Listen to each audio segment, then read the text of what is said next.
Hey guys, it's Caitlin and today I'm going to be filming my March TBR, so I'm actually pretty proud of how much I've read this month. I think I've read 11 books in total that I'll be talking about today, so I'm very happy with that. I honestly have no idea how many books I read in January or February just because I didn't do a wrap up for either of those months, and I know that this one's probably going up a little bit late. But anyway, let's get into books that I read last month. So the first book on mine, and probably a lot of people's wrap-ups for March, was Crescent City by Sarah J Maas.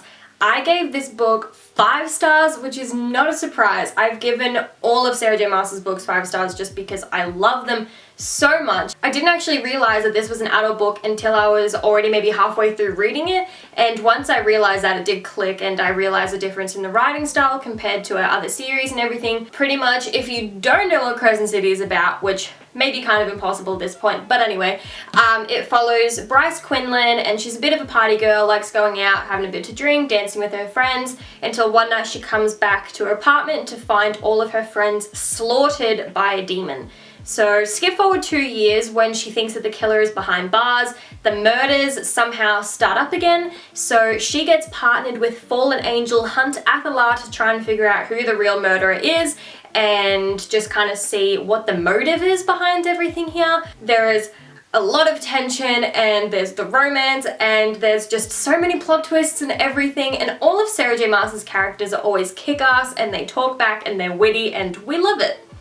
There's not really anything else to say about that. So the second book that I read was Ember Queen by Laura Sebastian. So this was the conclusion to the Ash Princess trilogy that I'd been waiting so long for, and I did give this book 4 stars just because, as much as I loved it, it had been a while since I read the second book, so I felt like it took me some more time to get sucked back into the world. But at the same time, I feel like there were some things that were just left unfinished at the end of the book, especially regarding relationships between characters and what exactly is going to happen to certain characters. It was discussed a little bit throughout the novel what would happen to them, and then at the end of the novel we just got nothing, and so we're just left to guess kind of what happens to them, so that was a little bit frustrating. Alright, so the next 3 books that I read were all part of a trilogy, and that was The Kiss of Deception by Mary E. Pearson. So this is book 1, which I rated 5 stars, and then books 2 and 3, which was The Heart of Betrayal and The Beauty of Darkness, I rated them 4 stars each just because I loved them, but not as much as this one. I feel the main thing that I can actually say about this book is plot twist. I said it in my past few videos when I was actually reading the trilogy. I just did not see it coming. I don't know if it was just me being stupid and I didn't see it, or if it was meant to come across that way, but for me, reading this was a giant plot twist and I absolutely loved every second of it. I absolutely loved Leah because she just stood up for what she believed in. She was sassy, she was a badass, she's kind of everything that you could look for in a main character. For those of you who do not know what this book is about, it follows our main character, Princess Arabella, who also goes by Leah, and in her kingdom it's a custom that the first son is destined to become king, while the first daughter is kind of sold off into a marriage alliance between another kingdom. Leah is not exactly standing for that. She runs away on her wedding day, leaves the prince at the altar, and just starts up a new life in a town far away from her kingdom as a barmaid. But little does she know that the 2 guys who walk into the bar one night, one of them is an assassin sent to kill her, and the other is the prince that she left at the altar. So very interesting read. I would highly recommend, and it was a brilliant trilogy. I loved it. Alright, next we had a bit of a reread, which was Beautiful Playa by Christina Lauren. So I think this is my second time reading this, and once again rated at 5 stars. I think it is my favorite out of the Beautiful series. Will and Ziggy are absolutely amazing. I love their characters so much, and it was just really enjoyable to read. I stayed in bed all day reading it, so finished it in one sitting. Okay, my family is just walking outside my room right now. The fun part of quarantine, your family hearing that you're filming all the time. So pretty much the premise for this is that Ziggy, whose actual name is Hannah, gets a bit of a lecture from her brother about how she's spending way too much time in the lab and she actually needs to get out and enjoy her life. So she calls up one of Will is who she calls. So she calls up one of her brother's good friends, Will, who has kind of volunteered to show her the ropes on how to actually have a social life since she hasn't had one for a few years. But when things kind of start sizzling between them, it's interesting. It's really fun, it's cute, and if you love the whole, I don't even know what it is. I really don't know what this would fall under. but it's good, so pick it up. Alrighty, next we had another Christina Lauren book, which is Roomies. I gave this one 3 stars, however, just because I wasn't the biggest fan of it. So this book follows Holland, who has a habit of taking a subway train that she doesn't need to take solely so that she can see Calvin, a particular busker that she really enjoys listening to. She takes her uncle down to go see him, who is the director of a very popular Broadway show, and wants to cast him as the lead guitarist in his ensemble since their lead violinist has just quit. Only problem is that he's in the country illegally because his student visa expired 4 years ago, so Holland has this brilliant idea to marry him so that he can stay in the country legally. And while it does start out as a fake relationship, the lines start getting blurred, it evolves into something more. And overall, it is really cute, but for me, it just seemed that touch too unrealistic to really get into.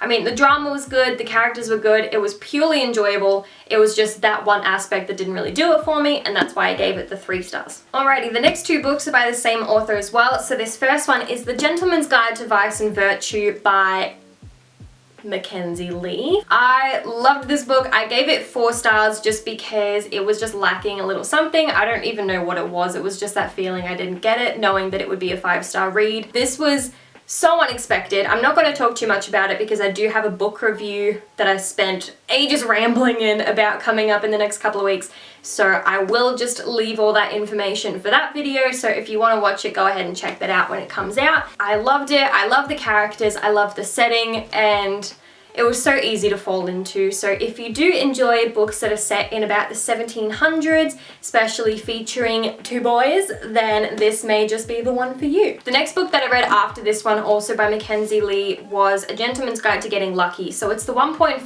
that comes after this book, and it pretty much just follows Monty, Percy, and Felicity and what exactly happens to them after the conclusion of this book. It is a very light and funny read. I would highly recommend it before delving into The Lady's Guide of Petticoats and Piracy, just because it's funny, it's cute, it's kind of everything you want for really to tie up a novel. So if you haven't read that yet, I would recommend it. I completely forgot a book that I was going to talk about earlier. I also read Love Her or Lose Her by Tessa Bailey. So this was the second book that comes after Fixer Up. So it's set in the same world, just with different characters. So this one follows Rosie and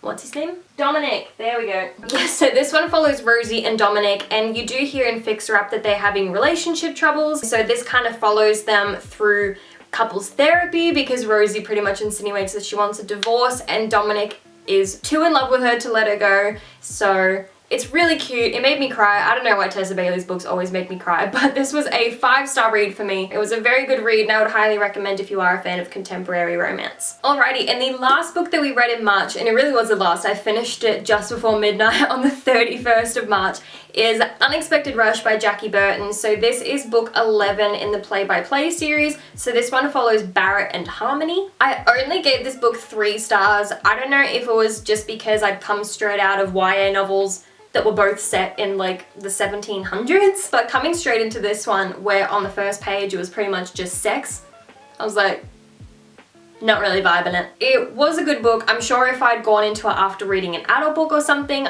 it might not have taken me so long to get into it, but just because of that, yeah. So pretty much with this book, Harmony's had a crush on Barrett for years. He's been best friends with her brother since college, and now they both play for the Tampa Hawks, and she's just gotten out of a relationship with a real asshole and decided, you know what?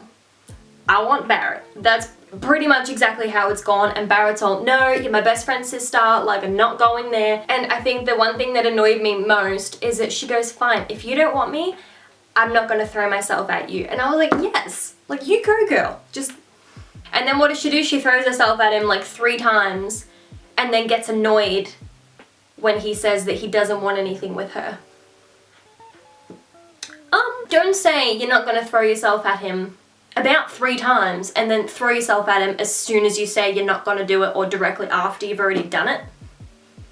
Just a thought. Definitely not my favorite out of the Play-by-Play series. I've only read about 4 of them, but this would already have to be my least favorite out of the 4 that I've read. But anyway, now comes the time to try and balance all the books that I've read this month. Yay! I haven't done a wrap-up in a while, so if this was just too much rambling or not interesting at all, please let me know and I will try to do a bit better next time. But anyway, thank you guys for watching. Let me know if you have read any of these books or if you're meaning to. And yeah, I will see you guys next time.